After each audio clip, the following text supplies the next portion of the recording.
Labrīt. Prieks šeit būt. Jurģis Miezainis, ekonomikas ministrijas parlamentārais sekretārs.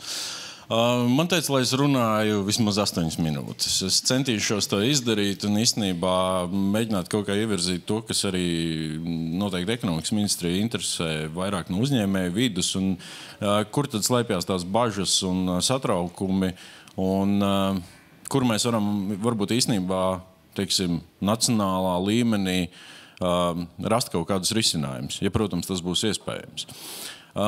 Bet kopumā ir jāsaprot, tā pasaule ir mainījusies, un man paveicies būt tajā paaudzē, kas ir izgājis cauri gan, teiksim tā, piedzima Padomju Savienība 88. gadā, tad piedzīvoju savā apzinātajā vecumā jau kā Latvija veidojās. Atceros laiku, kad viens no lielajiem sasniegumiem bija telefons mājās, un tas bija kaut kas tāds, kad wow. Bet mēs arī atceramies, ka to sākās arī noteikts problēmas. Kā mājās parādījās telefons, tad parādījās, labākajā gadījumā tie bija jaunieši, kas zvanīja un prasīja, vai jums televizors vajadzīgs. Bet šī problēma vēl joprojām pastāv. Pastāv, teiksim, dažādas negodīgās komercprakses, pastāv dažādas lietas, kas īstenībā apdraud mūsu tos iedzīvotājus un vilina varbūt uz ne tām pusēm.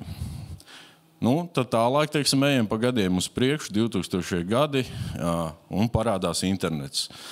Jaunie mežonīgie rietumi un, teiksim, kapitālisma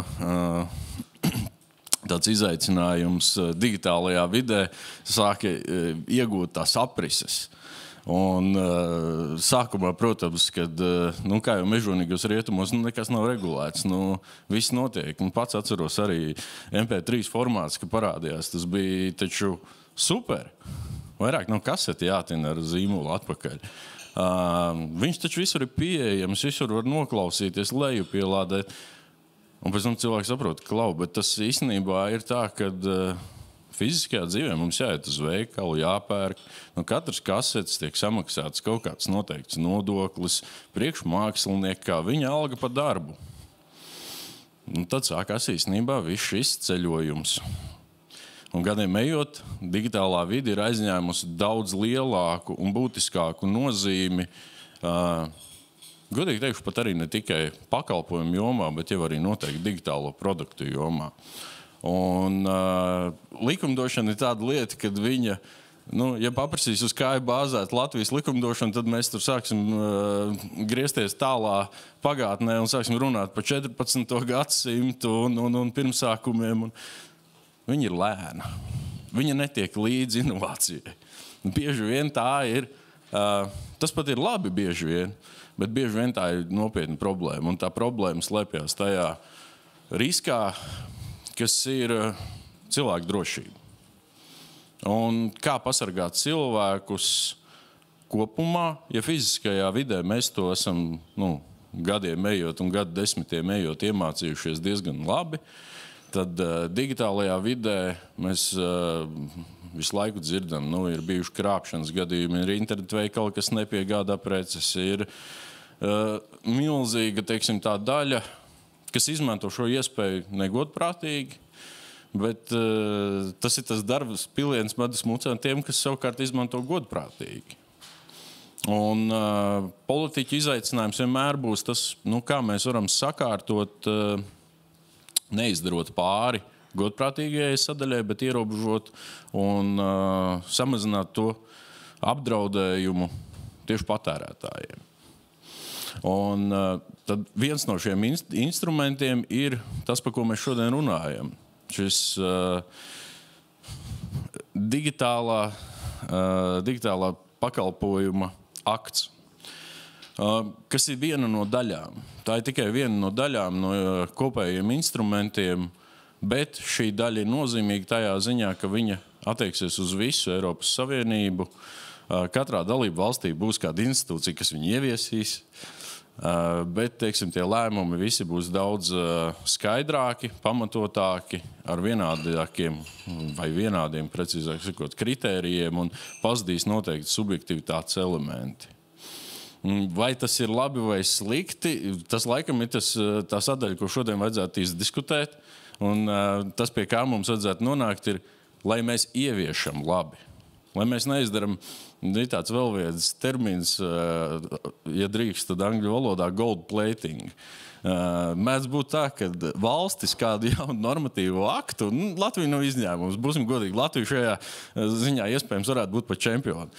Šis gold plating uz normatīviem, ja mēs pārņemot normatīvus vai īstenojot normatīvus Latvijā, padaram tos spēcīgākus.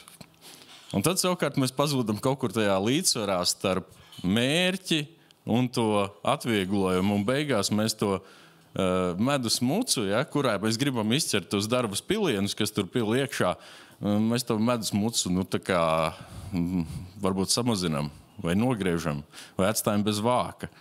Un tas ir kaut kas tāds, kur īstenībā tā ir mūsu atbildība gan politiskajā pusē, milzīga atbildība, jo, ja man paraksts jāliek, es saku, mans paraksts ir dienesta ierocis. Pa katru lodi būs jāatskaitās. Tad pa katru uzlikto parakstu es atskaitīšos, jautājums, kur es atskaitīšos. Iespējams, atskaitīšos pie uzņēmējiem, iespējams, atskaitīšos kaut kur citur, ja kaut ko citu būšu izdarījis. Bet man ir ļoti svarīgi, lai ir šie viedokļi, lai ir priekšlikumi un priekšlikumi no speciālistiem un ekspertiem, kas tiem jautājumiem darbojās. Un tad jau man šo parakstu uzlikt ļoti viegli. Un es zinu, ka tas strādās, ka tas būs viegli. Mēs neuztaisīsim šo apzeltīšanas procesu Eiropas normatīviem. Mēs panāksim to, ka normatīvais mērķis tiek sasniegts. Piemēram, šajā gadījumā tas ir tie milzīgi drošības jautājumi, kurus šobrīd beidzot mēģina atrisināt arī šajos mežonīgo rietumu sadaļā stūrītī, kas ir digitālā vide un digitālie pakalpojumi. Es nezinu, vai es jau 8 minūtes runāju, bet es ļoti ceru, ka šodien būs ļoti produktīva diskusija. Un tiešām, ja ir kaut kas tāds, ko jūs jūtiet, mums vajag Latvijā paskatīties tieši to ieviešanas procesu labāku, citādāku. Nekautrējieties, uzrunājiet ekonomikas ministri, uzrunājiet patērētāju tiesību aizsardzības centru un mēģinam atrast tos risinājumus. Jo mērķis jau šim visam ir viens, pasargāt mūsu iedzīvotājus, un tas otrs mērķis ir nodrošināt godīgu konkurenci. Konkurenci starp to, kas notiek fiziskajā vidē, ar to, kas notiek mežonīgajos rietumos digitālajā vidē. Un, kā iesākumā teicu, kad es savā dzīvē izgājis cauri dažādiem šiem modernizācijas ceļiem, mēs arī nezinām, kas būs uz priekšu. Līdz ar to mums jānodrošina, ka normatīvais akts, godīgi sakot, apsteigs. Viņš būs apsteidzošs tam, kādas inovācijas būs nākotnē, lai tad pēc pāris gadiem vai es, vai kāds cits politiķis atkal uzrunās un stāstīs, kā visa pasaule atkal izmainījusies un mums vajag atkal kaut ko jaunu.